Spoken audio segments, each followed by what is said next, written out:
This is section 3.3, more about exponents. And before I'd like to start on some examples, I'd like to go through a couple of the rules to make sure that those are pretty solid. Remember, at any point in the video, you can pause, fast forward, or rewind to meet your own learning style and maybe make some notes to help remind you what maybe was more difficult before watching the video lecture. Okay, so the first thing I like to start out with is always a quick reminder that if I have several of the same exponent, the same being the key, that I can rewrite it as that exponent being raised to how many I have. In this case, I have 7 x's, and therefore I can rewrite this as x to the 7th. If I had all of these being different variables, then I couldn't rewrite it as the base with the exponent. The next one is when I have several grouped together and multiplying it by some more grouped together, I really have all of them grouped together because in between every single one of these, even though I don't have something written, oops, I know that there's a multiplication sign. And even though it's not written there, and it might even look something like this, or it could even look something like this. X to the 3rd times x to the 7th. Either way, I have over here 1, 2, 3, 4, 5, 6, 7, 8, 9, 10 x's all being multiplied together, which is very similar to the first rule, and it's just x to the 10th. Over here, you can think of it as a shortcut, or the rule with exponents is if I have with the same base, notice these variables are the same and that's key, then I can add their exponents. Why? Because x to the 3rd is just x times x times x. X to the 7th is x 7 times, and multiplying them all together, you just count them up. So a shortcut, you can just add them. The next one, if I have 15 x's on top of a fraction with 7 x's on the bottom of a fraction, 7 of those x's will cancel out with 7 x's on the top. And I've shown that here. I use my strike through feature up here to show that they're canceling out. Now, there are two different ways of thinking of that. Some people like to think of canceling. Other people like to think of it as x being divided by x, which is 1. But 1 times whatever's left over will be whatever's left over. So you can just cancel it out like that if you prefer. And that leaves me with 8 x's on the top. The shortcut or the rule, so I can rewrite this as x to the 15th over x to the 7th. And the shortcut here is that you take the top number and subtract the bottom number. And how many ever are left gives you your exponent. If you don't like these rules or you find that they're hard to memorize, remember you can always go back to the basics over here. Oops, I seem to have missed one. You can always come over here and rewrite it out and remember x times x times x times x is that x being raised to the exponent. Don't forget, if you have x plus x, that's when you add the coefficients out in front. In this case, nothing's out in front, so you say that's a 1. And here it's a 1, so that's 2x. Kind of a reminder that those are two separate things when you add common or like terms versus multiplying variables together. Sorry, I missed this rule right here where I have x to the 3rd being raised to the 6th. That means, remember taking this rule, that I have 7 over here. This says I have 6 of these. So I've written it out as x to the 3rd 6 different times. And taking this rule right here, I can add those together. 3 plus 3 plus 3 plus 3 plus 3 plus 3, 6 times is 18. Well, there you go. That's exactly our shortcut or our rule, is 6 times the exponent. I like to say this is a power to a power. So I'm raising x to the 3rd to another power, and this is where I multiply them together. And the reason I multiply it was demonstrated here. Now, if you don't like this rule, don't use it. Write it out longhand to make sure that you're always getting it correct. That's okay, it's up to you. Maybe eventually you'll end up using the rule, but if it doesn't make sense over here, don't go ahead and try and memorize these until you have this part down. Okay, the next rule, x to the 0 equals 1. No matter what the base is here, it doesn't matter. It can be 1,000,000,010. Anything raised to the 0 power is 1 by definition. And the last rule is the negative exponent rule, which I love because I like to think of it as kind of an analogy. This negative sign says to me that this this variable, so this is my analogy. So this letter X has a party invitation, and he shows up to an apartment building with 2 stories. If he has a negative, it means that he went to the wrong story for his party. He should go to the other level. And so in this case, because anything over a 1, I can change that. Oh, I can change that by putting it over a 1. It says he's on the top floor. That invitation right here says you went to the wrong floor, so he goes downstairs. Now, if I was downstairs, so some of you might be thinking, well, what about if this were negative down here? Now, granted, this is a different problem, so don't look over here. If this were negative, then he's on the wrong floor and he must be moved. So if it's a negative on the bottom, he has to go to the right floor, and I'm just gonna copy this, bring him up, and now that he's at the right floor, his invitation is no longer negative because he's on the correct floor. I'm going to delete that because that's not a part of my notes, and I don't want it to get confused as 2 separate or 2 things within the same problem. So that's just how I like to think of it, to kind of help remind me that it's on the wrong floor of the apartment building, and once they're on the right floor, then the invitation is positive because they're on the correct floor. Okay, and please note that there's a coefficient out here. Coefficient is the number just in front of, oops. There is a number out here, and that's a 1. Coefficient's just the number in front of the variable. So it could be a 7, whatever. In this case, I don't have anything, so it's an automatic 1 because 1 times anything is whatever's you're multiplying it by. And so that's why there's a 1 up here on top. Had there been, I don't know, a 7, then that 7 would be here.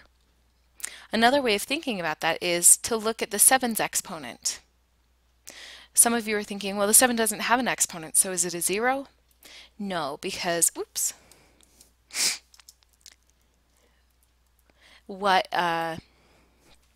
after the 7, if nothing's there, again, just like the coefficient, we automatically put a 1 because the exponent means how many of the base you have, and if I have a 7 here, it means I have 1 of the 7's. So that's where that 1 came from.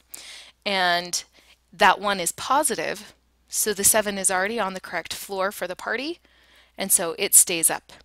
And that's another way of thinking about it. I'm going to delete that because that wasn't a part of it. You can change that as a second option in your notes. Okay, quick example down here. The 5 has a positive 1 for the exponent, so he's on the correct floor. He's at the right party already. He stays up here on the top part of the fraction.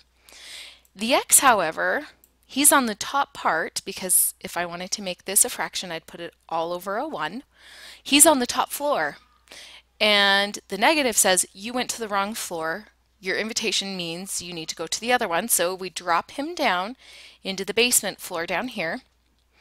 And in doing that, he's now at the correct party. He's at the correct floor, so you take off the negative because now he's at the correct one.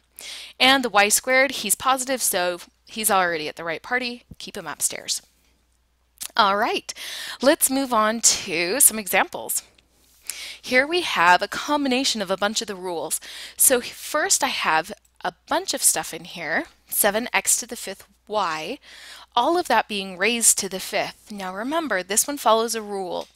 If I have a power to a power, I multiply. But in this case, I have three different variables and coefficients that all have an exponent. Remember, the 7 has an exponent, it's a 1. So I'm going to hurry and stick that in here. There we go. Just as a quick reminder, now because every single one of those has an exponent, the 5 on the outside, the power to the power, he needs to be multiplied to every single power on the inside. So this becomes 7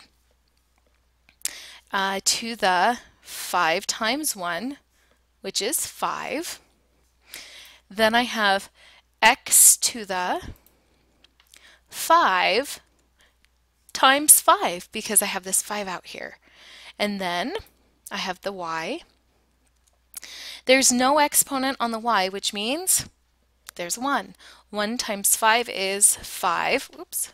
So I'm just going to put a 5 up there really quick. And let's simplify 7 to the fifth power. Oops. 7 raised to the fifth. So here I'm using my caret button and I'm going to raise it to the fifth power. If you have a squared, you can use this one over here. However, ours is raising to the fifth. If you have a regular scientific calculator, you'll have something like x raised to the y or y raised to the x. It depends on the brand and variety. There we go. So 7 to the fifth power is 16,807. X to the 5 times 5 is 25. And then y to the fifth. There we go. There's our answer, and it matches what we got.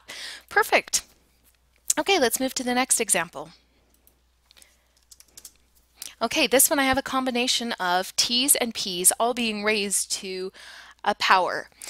Just to kind of clear it up, I'm going to copy this over and rearrange it so that I have all of my t's next to each other and all my p's next to each other. And that might help some of you who are visual. Okay, so quick rearranging, I can see that I have t to the fourth and t to the third. That means I have t times t times t times t times t times t times t. So I can either break it down like that and count how many I have all being multiplied together, or you can use a shortcut, which is adding those exponents together. And if you want to break down that step even one more further, you can do this and add it like that. Whoops. Or some of you are okay just to move on to the last step. I'm going to hurry and put this extra step in here. Everyone's at different learning levels and different learning styles and techniques. So you visual people and probably you kinesthetic, those are the tactile you like to touch. So you'll need to have a pencil and kind of write it down to see what's going on. That step might be really helpful until you get a little bit more familiar with it. But some of you might want to go just ahead to the end and add them together to give us t to the 7th, p to the 16th. There we go. Okay, let's try this next one. This one I have some variables on the top and the bottom that have the same variables. So I have k to the 12th up here, and I'm just going to copy this over so that I leave my problem one alone, and I'm going to start out my work here. So one way I can think about it is I can write out 12k's on the top, and then on the bottom I can write out 3k's. I don't really want to go that route. I want to skip to the shortcut, which we already discussed earlier. So if I have 12k's on the top and 3 of them will cancel out with 3k's on the bottom down here. So we have two ways of thinking about it. Remember, we can think we're dividing, or you can just consider it canceling out. And So I don't really have 12 up here anymore because 3 of them canceled out. So I have 12 minus 3, and I can delete this guy down here. Oops, we'll have to put in that b to the 6th. There we go. Okay, so now I have that going on, and the k is gone. So I'm going to copy this one.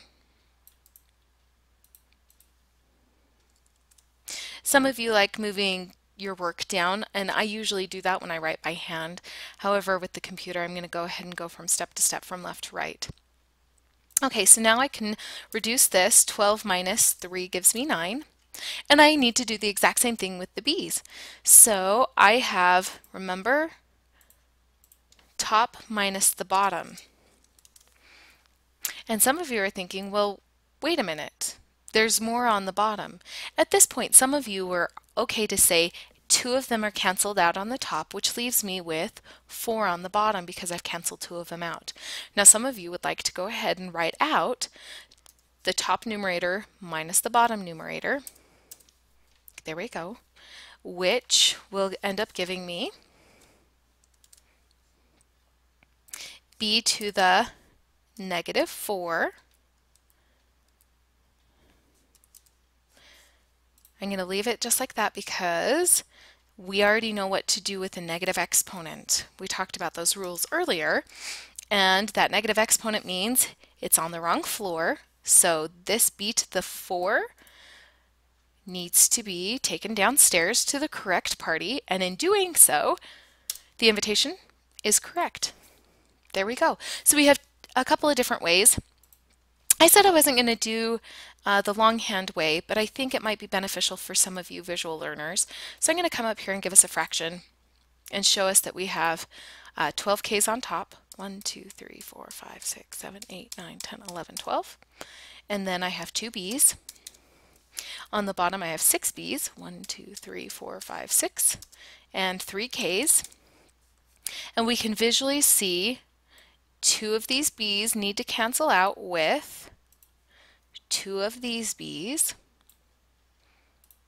and 3 k's can cancel out on the top with 3 k's on the bottom. There we go. And that leaves me the 4 b's on the bottom and the 9 k's on the top. So you have different ways. You don't have to use the rules, although we would like to work you towards the rules. On the test, if you get kind of stumped or blocked, you can always go back to the basics and relearn, reinforce what the rule really is. One more thing I'd like to point out is that I lost my train of thought. I just remembered. Okay, so the train of thought is, please note that in between everything up here is all multiplication. Everything down here is all multiplication, and here's a division. And if you remember the order of operations, please excuse my dear Aunt Sally, or PEMDAS, that multiply and divide happens on the exact same step. So you can go ahead and kind of simplify within the multiplication and division because it's within the same step. If there was an addition or a subtraction sign in here, you could not cancel these out like this because now I have 2 terms on the top and it's separated by another step in the order of operations. So this only works. Don't try and separate something and simplify it when you're working on the equations with the equations with fractions, because they all have to be the exact same thing. Okay, let's move to the next one. Here I have 9h to the negative 5th, n to the negative 3. We know that the negatives mean they're on the wrong floor, so both of those need to go down. A common mistake, however, here is that some people think that this 9 is attached to the h, so therefore it's a negative 5 as well. It's not, unless there were parentheses here, and then that negative 5 would be connected to the 9 too.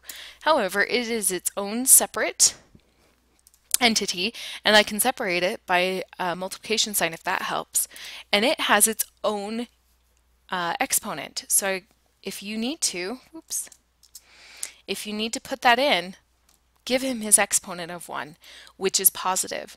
It's up to you if you want to put that in every time. If not, that's fine. Okay, so I'm going to give us our apartment building, which is just a fraction, and the 9 has a positive exponent, so he stays up on top, and the h has a negative exponent, so it stays on the bottom. And what I'm doing here is I'm typing an h and then shift 6 for the caret, 5, and then pressing my space bar puts it in the right place. You can also come up here to script and give yourself an exponent one. That's up to you. And then I have n to the negative 3 because it's now been taken downstairs. It has the correct invitation, so it's now a positive 3, and it's downstairs. There we go. Now everything has positive exponents, and this fraction has been reduced. Highlight it to show it's my answer. Just here. There we go. Okay. All right, let's move to the next one. F to the 0. Do you remember the rule with this? No matter what the base is, if you have an exponent of 0, the answer is 1. Even if it's something absolute crazy, the answer is 1 if it's raised to the 0. Okay, let's move to the next one. Here we have a whole group of people who showed up at the same apartment building, and they all have different kind of invitations, and we need to figure out who goes where. So I'm going to copy all of this,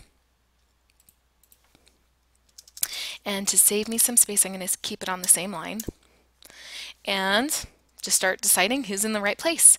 Okay, d to the 7th, he has a positive exponent, so he stays. G to the 8th, he's also got a positive exponent, so they're both at the correct floor for the correct party. This n to the 5, though, I'm going to cut him out because he's at the wrong floor, and I'm going to paste him down there. Now that he's at the correct floor, though, don't forget, get rid of the negative. The floor happens to be at the wrong party as well, so I'm going to come down here, and I'm going to put it over here. The reason I can kind of pick and choose where I want it to go is because all of those are multiplication, and order and multiplication doesn't matter. 2 times 6 is the same as 6 times 2, right? So in this case, I'm just going to put my 4 at the end instead of the beginning because it can go wherever. But don't forget, now that the 4 is at the correct floor, the invitation is positive, they're at the right floor, so we take out the negative. Now I only have one more left, which is this G. Uh-oh, he seems to be connected to this, so we're just going to have to delete it.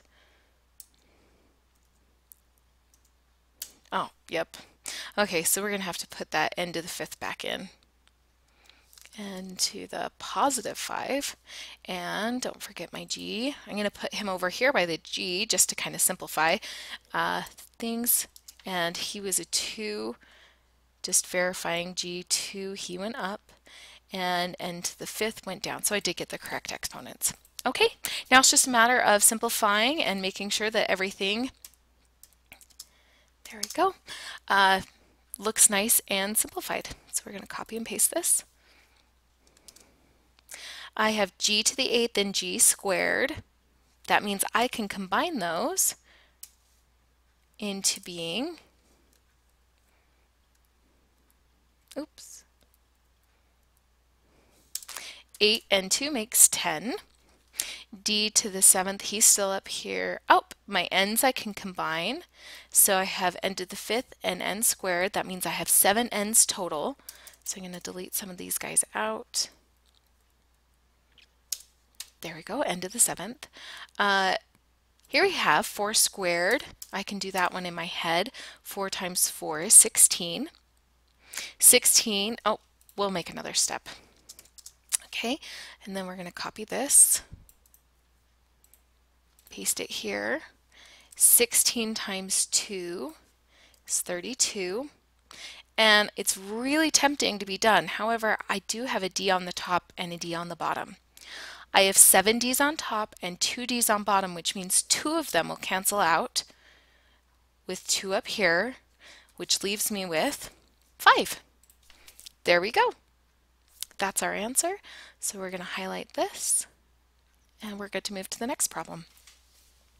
Okay, this next one is very similar to the very first one, except that my power to a power is a negative.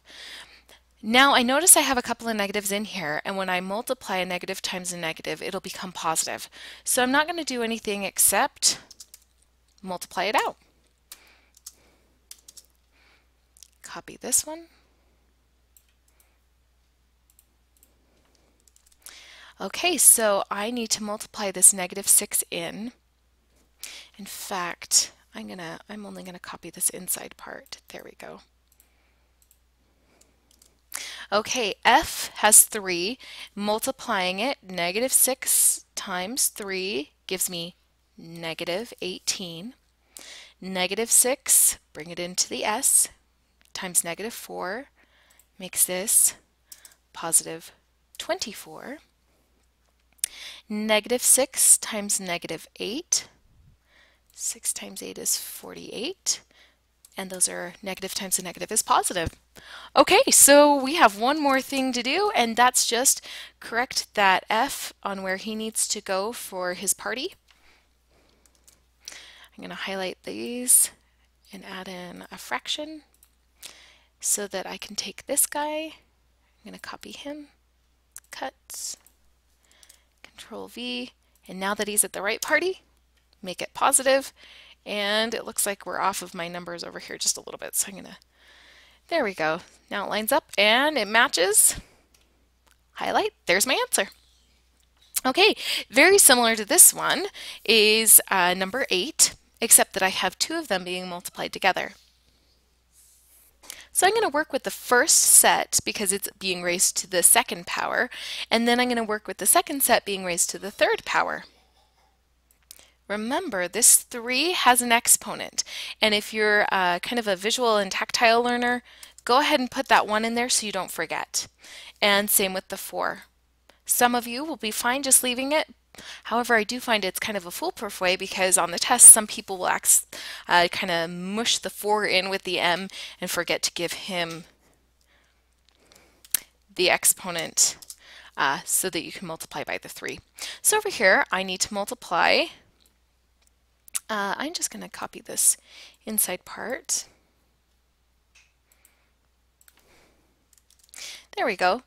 2 times 1 gives me 2, so that's 3 squared.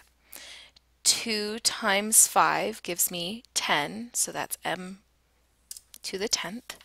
And then I have times, because nothing's in between here, we automatically assume it's a multiplication, and then multiply in my exponent on this side. So I'm going to copy this so I don't have to start from scratch. And Control V. 3 times 1 is 3, so that's 4 to the 3rd. 3 times 7 is 21, so that's m to the 21. And there we go. Now I can start combining things. 3 squared is 9. 4 to the 3rd is 4 times 4 times 4, which is 64. And I'm going to put a times sign there. And then I have m to the 10th and m to the 21st. Now remember, when I have them being multiplied, I can follow a rule, or I can kind of break it down in my head thinking there's 10 m's. M times m times n times m, all the way up to 10, and then all the way up to 21. If I combine them all together, I get m to the 31. There we go. And I'm just going to hurry and do my 9 times 64, which gives me 576 equals 576 m raised to the 31st. Press the space bar to make it look nice, and there's our answer. Perfect. Okay, let's move to the next one, which is actually a little easier than the first one, or than number 8. Here, oh, it looks like I'm off a little bit too. I'm going to delete a line so that we line up. Okay, so here I'm going to multiply my exponent again to both of these. However, I have 2 options here. I could combine what's inside and then do the exponent, or I could do the exponent into both of these and then combine. It'll give us the same answer both ways. So I'm going to do it the one way and then do the other way just to verify that it does work either way.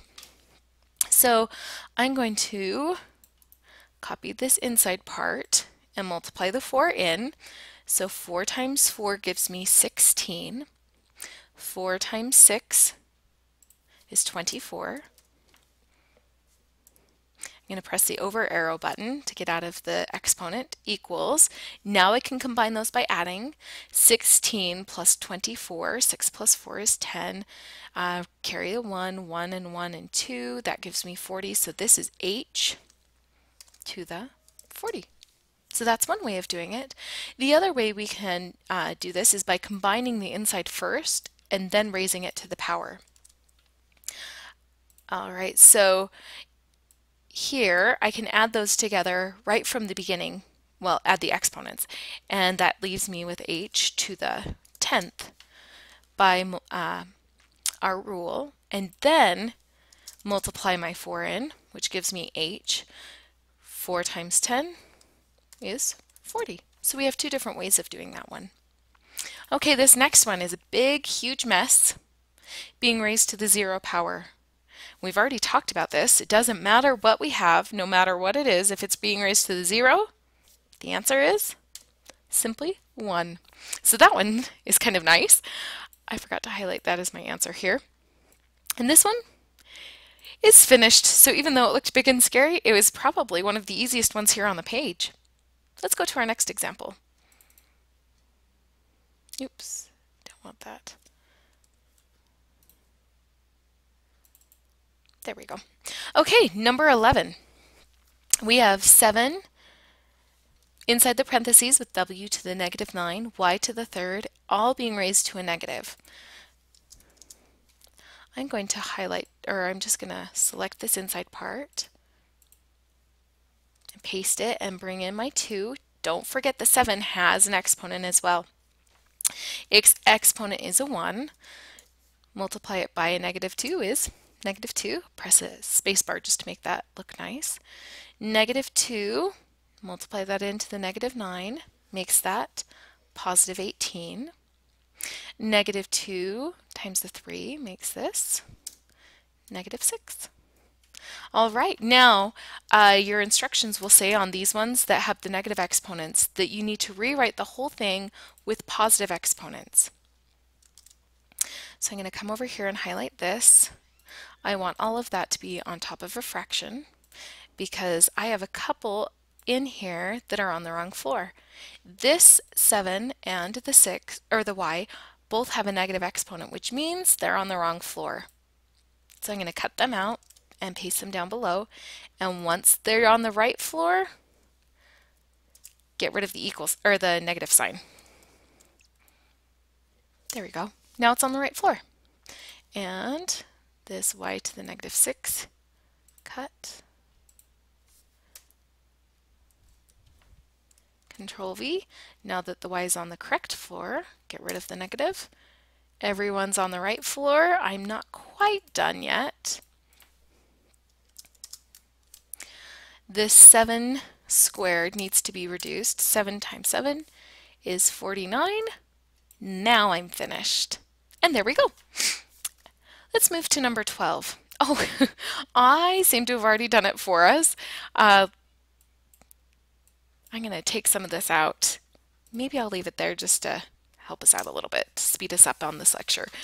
Okay, the first thing we have is a negative, all of this raised to the negative 2.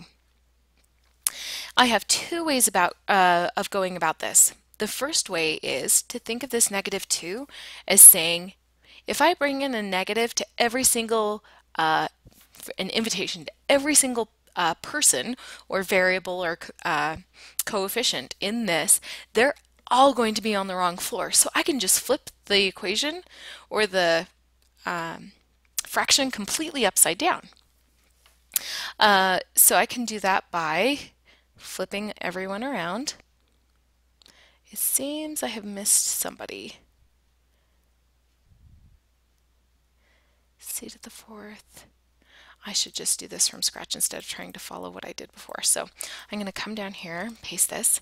I don't have to go this route. I could just flip this whole fraction because everyone's going to be on the wrong floor.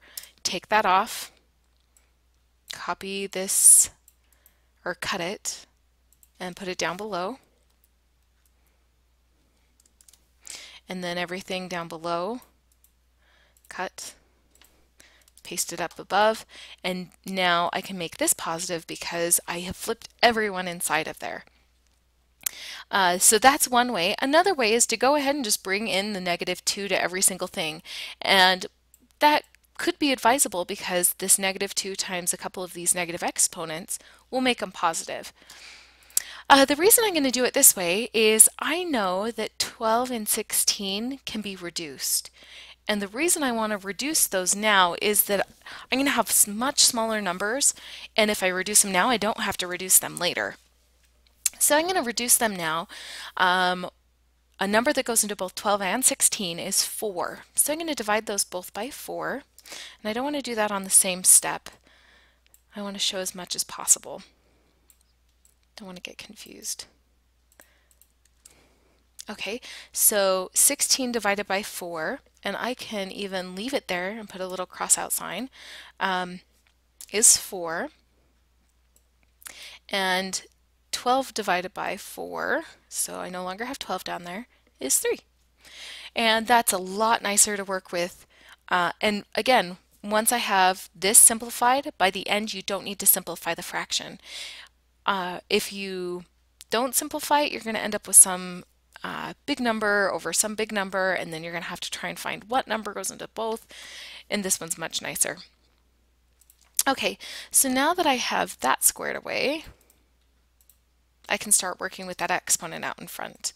And the 16 is gone, and the 12 is gone, and I have this 2. So I'm going to start bringing this 2 into every single variable and coefficient so that it's distributed amongst all of them. So I need to bring this 2 into the 4. In fact, I'm going to get rid of that 2 on the outside. There we go, because I'm going to be bringing it in. Raise it to the 2, put a little space bar, oops.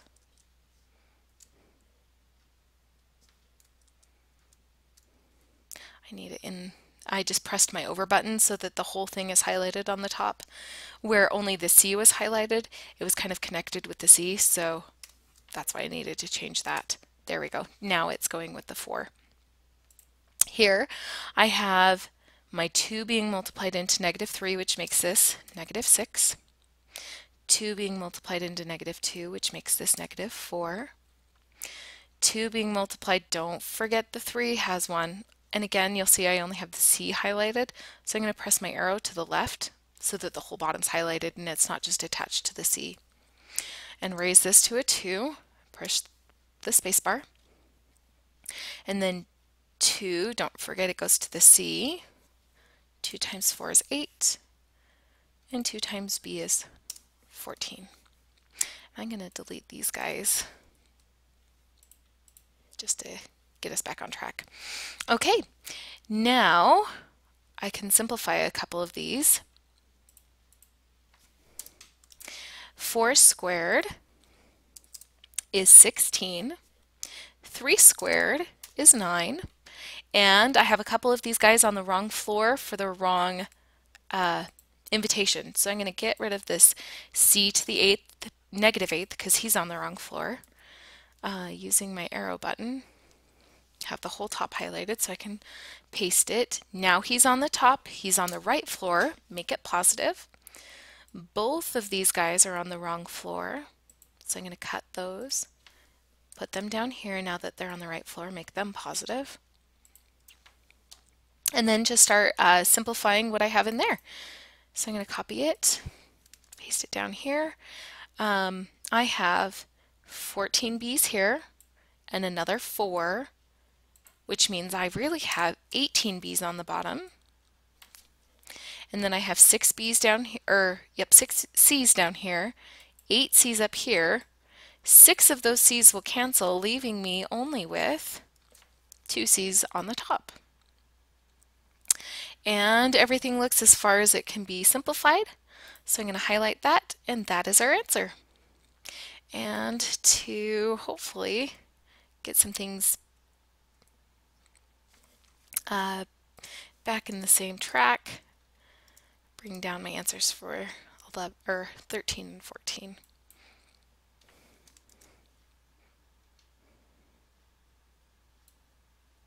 There we go, just in case. Okay, let's move to the next one. Here we'll have something that's a little different than what we've seen through the other, oops, and I have the answer there, from what we've seen on the other examples. So here I have an addition and a subtraction sign that's separating 1, 1, 2, 3 terms. So I can't just start combining these like I did the other ones. I can't say that I have x squared and then I'm going to combine that by adding 2 and negative 4 and then adding it to 5, because these have a separation. So what do I need to do? I have this out in front, so like we did in the previous sections, we're going to do the distributive property. So I really have 7x to the 6th being multiplied to 6x squared. So I'm going to copy this, put it here, and then I'm going to copy this separately because this needs to be multiplied to every single term. So I'm going to put Control V times, Control V times, Control V times. There we go. Okay, now I can start combining my x's like we did previously because there's a multiplication sign, and we can combine it here, here, and again here, but I can't combine them all together. Okay, so 7 times 8, sorry, copy, paste. 7 times 8 is 56, so I'm going to come over here. 56. And then 7 times 9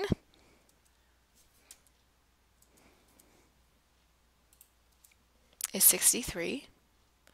And 7 times 3, oops, is 21. There we go. And then I just need to combine my x's. Oh, I somehow got rid of my x to the 6th. There we go. Copy this, paste, and combine these x's. I have x to the 6th and 2 more x's, which makes x to the 8th. Now this one might be a little tricky. I have 2 ways of thinking about it. I can just add them together, which is 6 plus a negative 4. That gives me a positive 2. Another way of thinking about it is taking it downstairs. So I could actually put this over my x to the 4. And once it's on the bottom, it's now positive. And that shows that 4 of them cancel out, which leaves me with 2 on the top. And that's the same thing I got by just adding them together. Adding that negative 4 into the 6. I use my arrow button to get up to the exponent, oops, which gives me a positive 2. And then combining these last 2, I have 6 x's and 5 x's, which makes a total of 11 x's. And none of these have like terms meaning that they have the exact same variables. Here I have x to the 6th, x squared, and x to the 11th. None of those are like variables. They have to be the exact same, so I can't add or subtract any of them. And I'm done. Okay, oh, it looks like I did this one as well. Okay, so we have our 2 options again. I can just multiply in my negative 3 into every exponent, or I can flip the whole thing, because this here says that everything's going to be on the wrong floor. But because a couple of these are negative, they'll end up becoming positive. So I'm going to show the other way now, which is multiplying it in. So a little different than what we did up here on number 12. Oops.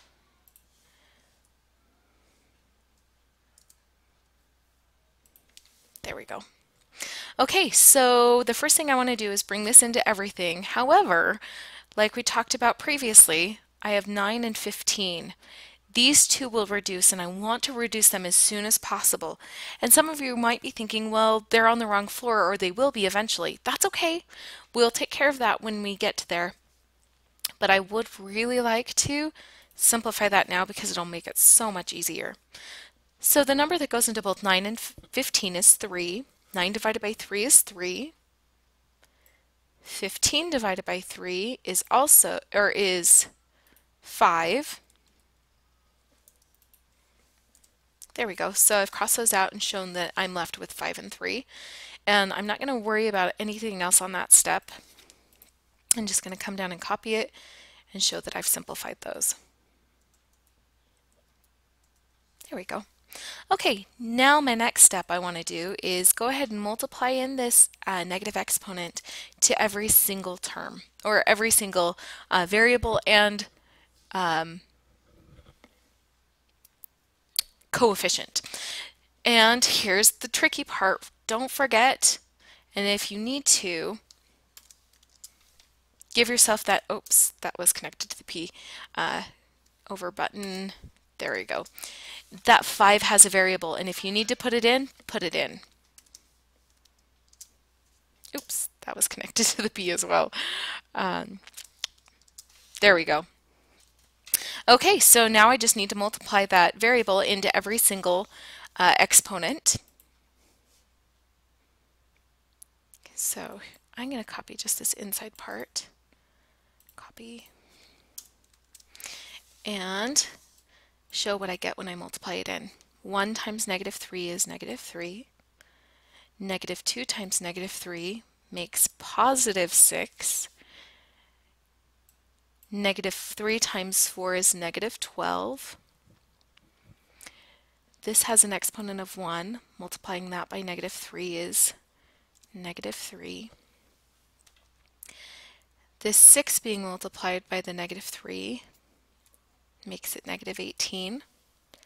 And negative 3 times negative 5 is positive 15. Now it's just a matter of simplifying and making sure everyone goes to the right floor. Okay, so this 5, he needs to be taken downstairs because he has a negative exponent. Now that he's on the correct floor, make sure that you make it a positive exponent. The 3 has a negative exponent, so let's take him upstairs. He has a positive exponent now because he's on the right floor. And then, oh, here's another negative, so he needs to go to the correct floor. So he needs to move up.